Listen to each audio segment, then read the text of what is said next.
যোনে যোনে অৰুণাচল আহে তো এই ৰাস্তাত থকা ৱাল মেম'ৰিয়েলটো চাবলৈ নাপাহৰিব, কাৰণ ইয়াত থকা ৱাল মেম'ৰিয়েলটো বহুতে ধুনীয়া। তো মোৰ ভিডিঅ'টো যদি চাই ভাল লাগিছে, লাইক কৰিব, কমেণ্ট কৰিব, লগতে ছাবস্ক্ৰাইব কৰিব নাপাহৰিব।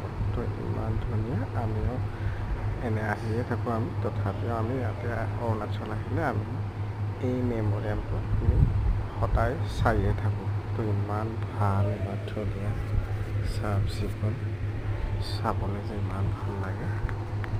সেইটো কাৰণে আমি অৰুণাচল আহিলে আমি এইটো ৱাল মেম'ৰিয়েলত আমি সোমাওঁ। তো গতিকে বন্ধুসকল, আপোনালোকেও সোমাবলৈ নাপাহৰিব।